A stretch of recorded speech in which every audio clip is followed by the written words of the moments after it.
Chapter 13, folks, it's time for Chapter 13. We're about halfway through Henri's Way, but things are about to heat up. Or cool down, maybe. Because it's fucking cold everywhere. Xane reveals to us some of the history of dragons, but it's quite long, and I'm having a hard time making up jokes for this part, so I'll just skip it. One important revelation, however, is that Goto is a divine dragon. Ooh. And so is Xane. That probably explains his ability to transform into other people, I guess, huh? I don't think humans have quite unlocked that skill just yet. This map introduces ice dragons, who are similar to fire dragons, except they're less fire and more ice. Also, they can water walk, which will be important this chapter for what I hope to be obvious reasons. For his valiant efforts one-shotting wyverns, I promote Merrick to Sage.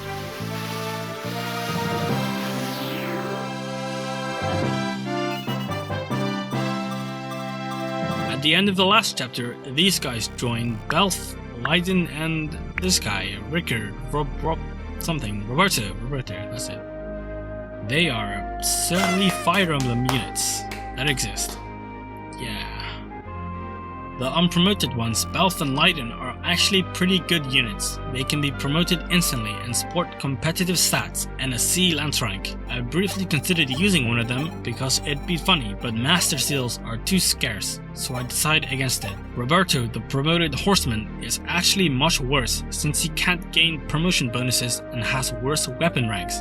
So that's funny. Similarly to chapter 10, enemies start on both the right and left side that I need to take care of quickly or risk being overwhelmed. Also like chapter 10, I assault the right side first, one-shotting 2 enemies with the White Wings. Katria at this point has reached a Chris level overpoweredness thanks to her many growth drop boosted level ups, so she's fine to intercept the 2 oncoming wyverns by herself. The aggressive ice dragons are a different story though. The river between us cuts down my unit's movements too much, so I cannot reach them. I am forced to wait and let them approach.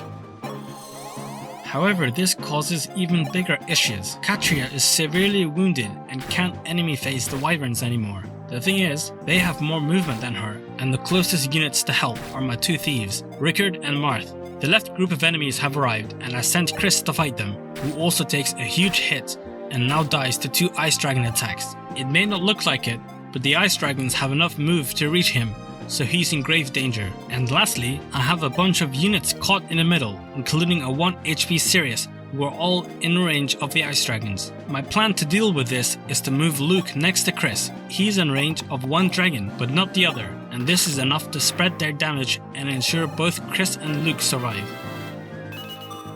Katria falls back and uses Rickard's Vulnerary, and I dance Mauritius so she can use Physic twice, once on Katria and another on Sida, who needs the HP to take out this mage who would otherwise kill Chris. Everybody else retreats, and I let the enemy phase play out. The fight isn't over though. 2 wyverns lurk just across the river, out of reach of all of my infantry units, and Paula and Katria are too low on HP to deal with them. Plus, an ice dragon is just standing there, menacingly, who half my army is barred from attacking due to being too low on HP. My plan is to have Lind, one of the few full HP units, kill the ice dragon with aura given to her from the convoy.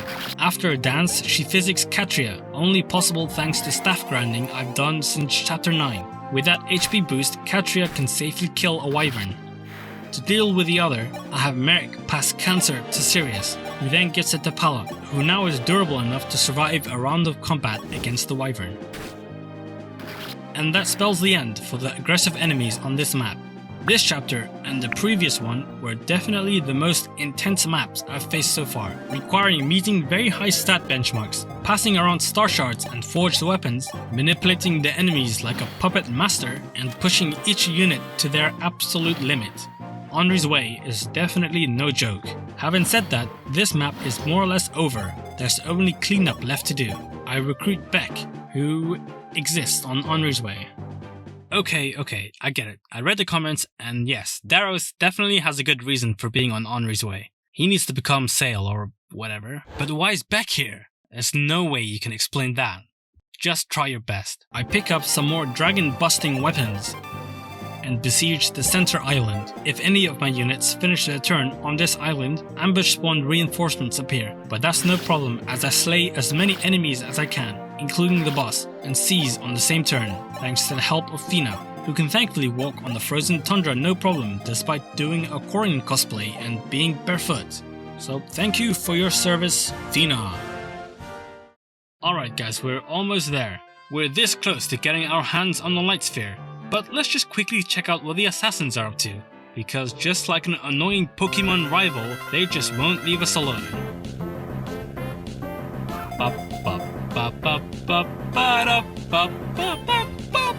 This map, and I say this every time but it's really applicable this time, is tiny. Very small one this time. A bunch of ballista are waiting in the darkness alongside Clarice, the sniper boss. It's also Fog of War, one of only 2 Fog of War maps in the entire game. I get Athena, who was very much worse than last time we had her, but sure. There's like really nothing going on in this map. I simply reclass everyone to Paladin or General and just sweep the enemies. I did promote Marisha, there's that.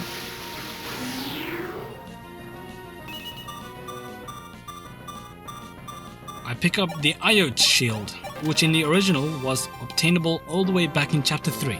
So better late than never, I guess. I fight the boss and she faints. Permanently. Sorry.